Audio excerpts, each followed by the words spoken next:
आज मैं आपको भारतीय राष्ट्रीय आंदोलन में जो स्वदेशी तथा सैन्य आंदोलन तथा महात्मा गांधी और तथा अन्य नेताओं की जो भूमिका से संबंधित क्वेश्चन आते हैं वो क्वेश्चन करा रहा हूँ। तो देखिए इसमें क्वेश्चन है कि गांधी जी ने किस घटना के कारण असहयोग आंदोलन को स्थगित किया था। ठीक है, तो गांधी जी ने असहयोग आंदोलन क्यों स्थगित कर दिया था, इसमें इसका कारण क्या था ये मैं आपको बता रहा हूँ कि चोरी चोरा जो उत्तर प्रदेश के गोरखपुर में स्थित एक कस्बा है, जिसमें 4 फरवरी 1922 को एक हिंसक घटना हो गई थी। और हिंसक घटना क्या थी कि किसानों की भीड़ ने, यानी कि 4 फरवरी 1922 को किसानों की भीड़ ने एक पुलिस स्टेशन में आग लगा दी थी, जिसमें 22 पुलिसकर्मी जो जलकर मर गए थे। ठीक है, और इस घटना से आहत होकर जो महात्मा गांधी ने असहयोग आंदोलन जो कि 1920 से 1922 तक चला था वो वापस ले लिया था। ठीक है, तो क्वेश्चन था कि गांधी जी ने किस घटना के कारण असहयोग आंदोलन का स्थगित किया था, तो आपका आंसर ए हो जाएगा। चोरी चोरा घटना के कारण जो गांधी जी ने असहयोग आंदोलन जो स्थगित कर दिया था। नेक्स्ट क्वेश्चन है कि अंग्रेजों के साथ किस समझौते के बाद गांधी जी द्वारा सविनय अवज्ञा आंदोलन को 1931 में बंद कर दिया गया था। तो 5 मार्च 1931 को गांधी जी इरविन पैक्ट समझौते के बाद गांधी जी ने सविनय आंदोलन को बंद कर दिया था। और गांधी इरविन पैक्ट को दिल्ली पैक्ट्स के नाम से भी जाना जाता है। और के.एम. मुंशी यानी कि के.एम. मुंशी ने गांधी इरविन समझौते को भारत के इतिहास में एक युग परिवर्तक की घटना कहा है। क्वेश्चन था कि अंग्रेजों के साथ किस समझौते के बाद गांधी जी द्वारा सविनय अवज्ञा आंदोलन को 1931 में बंद कर दिया गया था, तो आपका आंसर ए हो जाएगा, Gandhi Irwin pact. Next question है कि 1930 में महात्मा गांधी द्वारा सविनय अवज्ञा आंदोलन शुरू करने का कारण था। तो फरवरी 1930 को साबरमती आश्रम में कांग्रेस की एक बैठक में गांधी जी को सविनय अवज्ञा आंदोलन शुरू करने के लिए बागडोर दी गई थी, जिसमें ब्रिटिश शासन की बुराइयों को दूर करने के लिए 11 सूत्री कार्यक्रम वाले एक पत्र के माध्यम से वायसराय को बताना था। तो आपका आंसर बी हो जाएगा। नेक्स्ट क्वेश्चन कि दांडी नमक यात्रा के दौरान निम्नलिखित में से किस सामाजिक कार्यकर्ता ने गांधी जी को आंदोलन में केवल पुरुषों को तक सीमित न रखने के लिए राजी किया था। तो 12 मार्च 1930 को अहमदाबाद के साबरमती आश्रम से दांडी नामक यात्रा शुरू की गई थी। और दांडी नामक यात्रा के दौरान कमला देवी चट्टोपाध्याय, एक जो सामाजिक कार्यकर्ता थी, ने गांधी जी को दांडी यात्रा में पुरुषों को नहीं बल्कि महिलाओं को भी शामिल करने के लिए राजी किया था। ठीक है, और 6 अप्रैल 1930 को 78 प्रतिनिधि के साथ गांधी जी ने समुद्र के किनारे दांडी गांव पहुंचकर जो एक मुट्ठी नमक उठाकर नमक कानून को तोड़ा था। क्वेश्चन था कि दांडी नमक यात्रा के दौरान निम्नलिखित में से किस सामाजिक कार्यकर्ता ने गांधी जी को आंदोलन को केवल पुरुषों तक सीमित न रखने के लिए राजी किया था, तो आपका आंसर बी हो जाएगा, कमला देवी चट्टोपाध्याय। नेक्स्ट क्वेश्चन है कि खलीफा की अस्थायी शक्तियों की रक्षा के लिए मार्च में बॉम्बे में एक खिलाफत समिति का गठन किया गया था। तो महात्मा गांधी की सलाह पर 1919 में खिलाफत समिति का गठन मुंबई में हुआ था। और खिलाफत समिति में हकीम अजमल खान, मौलाना आज़ाद और अली भाई मोहम्मद अली और शौकत अली शामिल किए गए थे। क्वेश्चन था कि खलीफा की अस्थायी शक्ति की रक्षा के लिए मार्च 1919 में बॉम्बे में एक खिलाफत समिति का गठन किया गया था, तो आपका आंसर ए हो जाएगा, 1919। नेक्स्ट क्वेश्चन है कि बंगाल में आंदोलन के दौरान तिरंगा झंडा लाल हरा पीला डिजाइन किया गया था। तो स्वदेशी आंदोलन 1905 में भारतीय राष्ट्रवादी द्वारा शुरू किया गया था। और बंगाल में ही स्वदेशी आंदोलन के दौरान तिरंगे झंडे में लाल हरा पीला डिजाइन किया गया था। तो क्वेश्चन था कि बंगाल में स्वदेशी आंदोलन के दौरान तिरंगा झंडा लाल हरा पीला डिजाइन किया गया था, तो आपका आंसर सी हो जाएगा, स्वदेशी। नेक्स्ट क्वेश्चन है कि खिलाफत मुद्दे को उठाने के महात्मा गांधी के निर्णय के पीछे क्या कारण था। तो खिलाफत आंदोलन का मुख्य कारण अंग्रेजों द्वारा खलीफा पद की समाप्ति थी। और खिलाफत आंदोलन का नेतृत्व जो भारत में अली भाई यानी कि मोहम्मद अली और शौकत अली द्वारा और मौलाना आज़ाद अली द्वारा किया गया था। खिलाफत मुद्दे को महात्मा गांधी ने हिंदू और मुस्लिम के बीच एकता स्थापित करने के लिए किया था। तो क्वेश्चन था कि खिलाफत मुद्दे को उठाने के महात्मा गांधी के निर्णय के पीछे क्या कारण था। तो आपका आंसर ए हो जाएगा, हिंदू और मुसलमानों के बीच अधिक एकता लाने के लिए खिलाफत आंदोलन किया गया था। नेक्स्ट क्वेश्चन है, निम्नलिखित में से किसे स्वदेशी आंदोलन का प्रमुख कारण माना जाता है।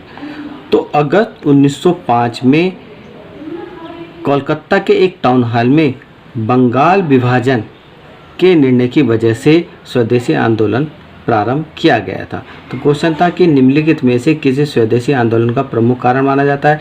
तो आपका आंसर सी हो जाएगा, बंगाल को विभाजित करने के निर्णय की वजह से। आपका आंसर सी हो जाएगा।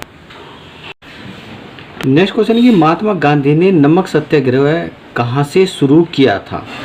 तो महात्मा गांधी ने 12 मार्च से 6 अप्रैल 1930 के मध्य नमक कर यानी नमक पर कर लगाने के विरोध में साबरमती से दांडी तक सत्याग्रह किया था और 6 अप्रैल 1930 को दांडी में एक मुट्ठी नमक उठाकर नमक कानून तोड़ा था और दांडी यात्रा के बाद ही गांधी जी ने सविनय अवज्ञा आंदोलन की शुरुआत कर दी थी।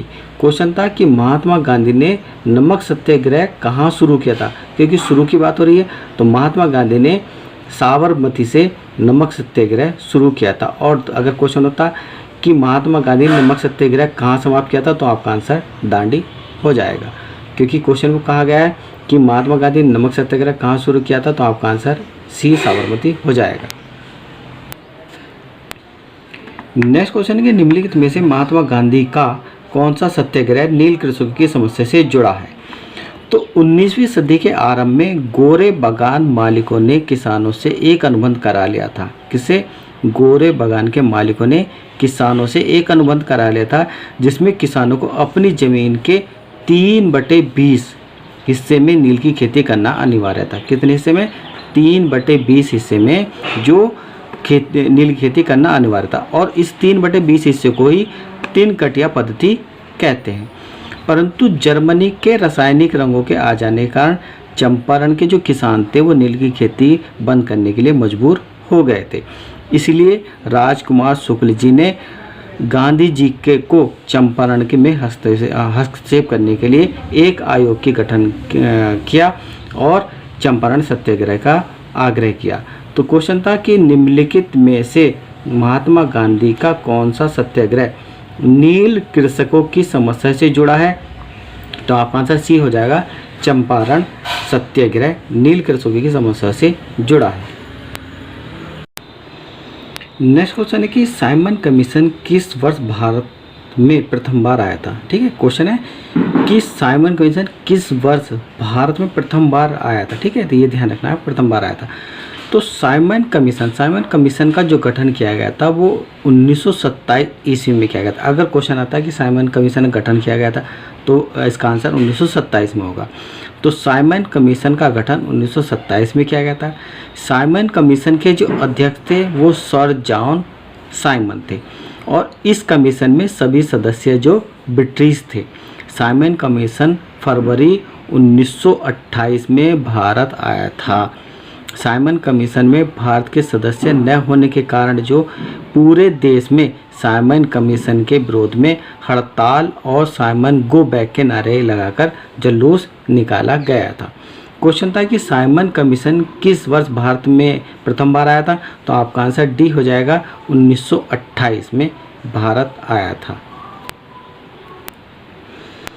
नेक्स्ट क्वेश्चन, निम्नलिखित में से किसने महात्मा गांधी के खिलाफत आंदोलन से जुड़ने का विरोध किया था। तो खिलाफत आंदोलन जो 1920 में मोहम्मद अली, शौकत अली और मौलाना आज़ाद के नेतृत्व में तुर्की के खलीफा के पद को समाप्त करने के कारण शुरू हुआ था और खिलाफत कमेटी यानी खिलाफत कमेटी के जो अध्यक्ष जो वो महात्मा गांधी थे। मोहम्मद अली जिन्ना ने महात्मा गांधी के खिलाफत आंदोलन से जुड़ने के विरोध किया था। क्वेश्चन था कि निम्न में से किसने महात्मा गांधी के खिलाफत आंदोलन से जुड़ने का विरोध किया था? तो आपका आंसर सी हो जाएगा। मोहम्मद अली जिन्ना ने खिलाफत आंदोलन से जुड़ने का विरोध किया था। नेक्स्ट क्वेश्चन है कि गांधी के सत्याग्रह के सिद्धांत के संदर्भ में निम्न में से क्या सत्य नहीं है? तो गांधी जी के सत्याग्रह के सिद्धांत के अनुसार सत्याग्रह का उद्देश्य शत्रु को पराजित न करके बल्कि उसका हृदय परिवर्तन करके अपने अनुकूल बनाना था। गांधी जी के सत्याग्रह के सिद्धांत के संदर्भ में यानी गांधी जी के सत्याग्रह के सिद्धांत थे कि किसी सजा का प्रतिकार नहीं करना, अहिंसा का पालन करना और सत्य धर्म को अपनाना। ये गांधी जी के सत्याग्रह के सिद्धांत थे, परंतु परहेज जो सत्याग्रह का सिद्धांत नहीं था।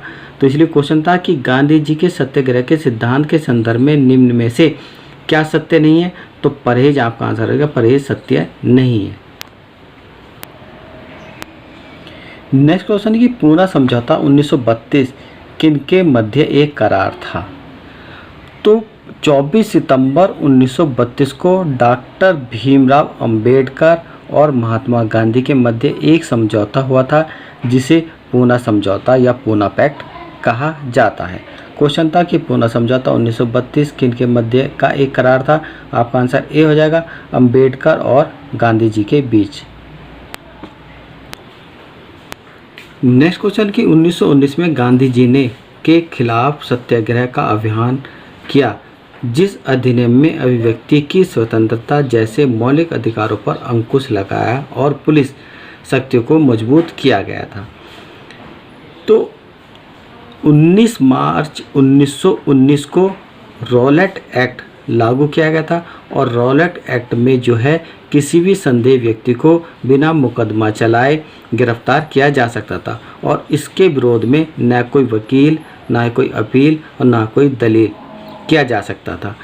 तो इसी के जो क्वेश्चन था कि 1919 में गांधी जी ने रॉलेट एक्ट अधिनियम के खिलाफ सत्याग्रह का आह्वान किया जिस अधिनियम में अभिव्यक्ति की स्वतंत्रता जैसे मौलिक अधिकारों पर तो अंकुश लगा दिया गया था और पुलिस शक्तियों को मजबूत कर दिया गया था। तो आपका आंसर ए हो जाएगा, रॉलेट एक्ट हो जाएगा। नेक्स्ट क्वेश्चन सन 1915-1916 में किसके नेतृत्व में 2 होम रूल लीग की स्थापना हुई थी? तो अप्रैल 1916 में बाल गंगाधर तिलक ने और सितंबर 1916 में एनी बेसेंट ने होम रूल लीग की स्थापना की थी। बाल गंगाधर तिलक ने मराठा एवं केसरी तथा एनी बेसेंट ने कॉमनवेल्थ एवं न्यू इंडिया नामक समाचार पत्र निकाले थे।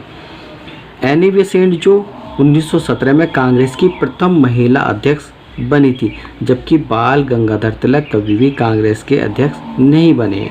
क्वेश्चन था कि सन 1915-16 में किसके नेतृत्व में 2 होम रूल लीग की स्थापना हुई या शुरू हुई थी? तो आपका आंसर ए हो जाएगा। सितंबर में एनी बेसेंट ने होम रूल लीग की स्थापना की थी और अप्रैल में बाल गंगाधर तिलक ने होम लीग की स्थापना की थी।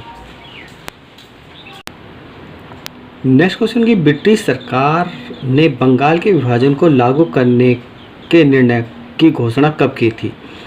तो ब्रिटिश सरकार द्वारा बंगाल का विभाजन जो लॉर्ड कर्जन के समय 1905 में हुआ था और बंगाल विभाजन का जो मुख्य उद्देश्य था वो लोगों में राष्ट्रवाद की भावना को नष्ट करना और हिंदू और मुसलमानों में फूट डालने था। बंगाल विभाजन की घोषणा जो 19 जुलाई 1905 में की गई थी और 16 अक्टूबर 1905 को जो बंगाल विभाजन लागू कर दिया गया था।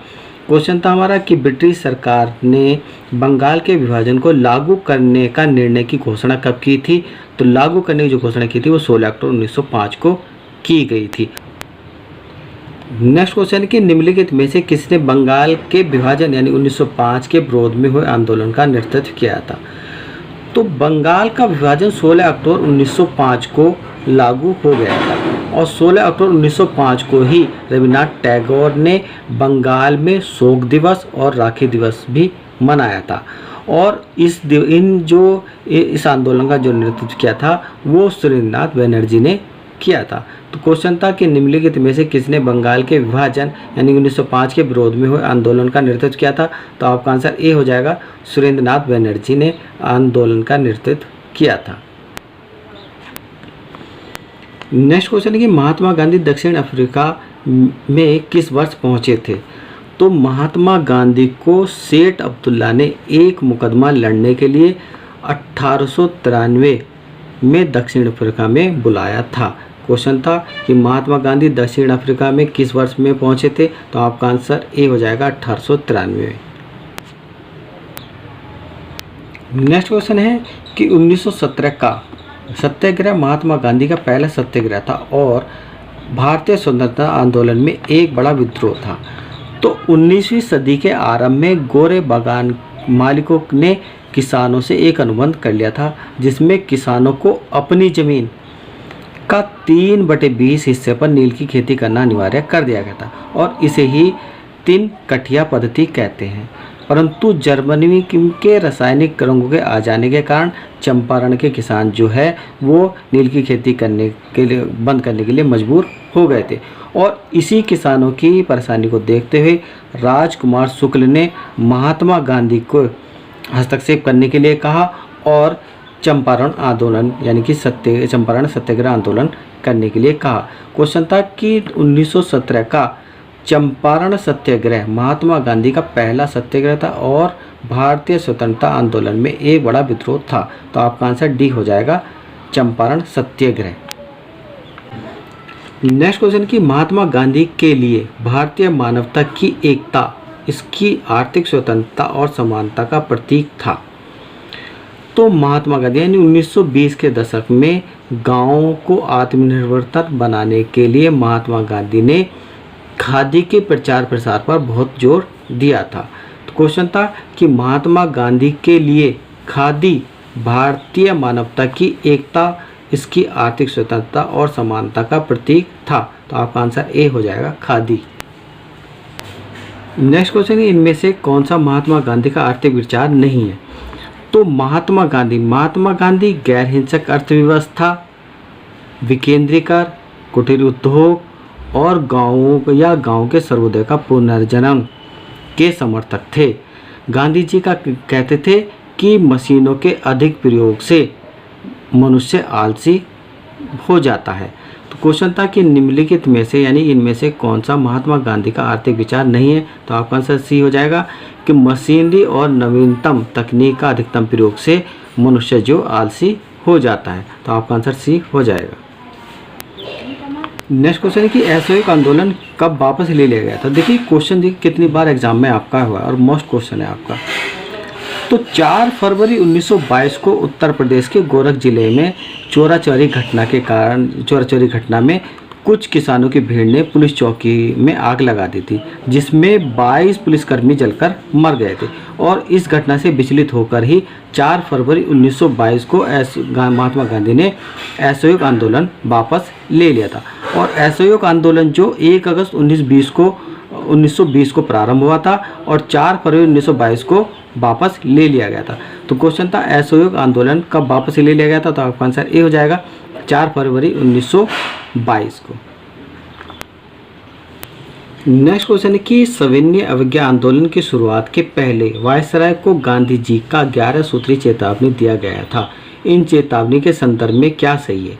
तो गांधी जी की 11 सूत्री चेतावनी जो थी, पहले मैं वो आपको बताता हूँ। इसमें थे सबसे पहले भू राजस्व में 50% की कमी करना, राजनीतिक कैदियों को रिहा करना, गुप्तचर विभाग में सुधार करना, नमक कर को समाप्त करना और रक्षा विधेयक पास किया जाए और था इसमें आपकी सेना व्यय में 50% कटौती की जाए, नशीली पदार्थों पर रोक लगाई जाए। ये इस तरह से कई जो 11 सूत्री जो आपकी चेतावनी दिए गए थे। तो क्वेश्चन था कि सविनय अवज्ञा आंदोलन की शुरुआत के पहले वायसराय को गांधी जी का 11 सूत्री चेतावनी दिया गया था। इन चेतावनी के संदर्भ में क्या सही है। तो आपका आंसर दूसरा यानी कि भू राजस्व में 50% की कमी करना और राजनीतिक कैदियों को रिहा करना, ये दोनों सही हैं। यानी कि आपका आंसर जो हो जाएगा वो बी हो जाएगा, 2 और 3 आपका सही हो जाएगा।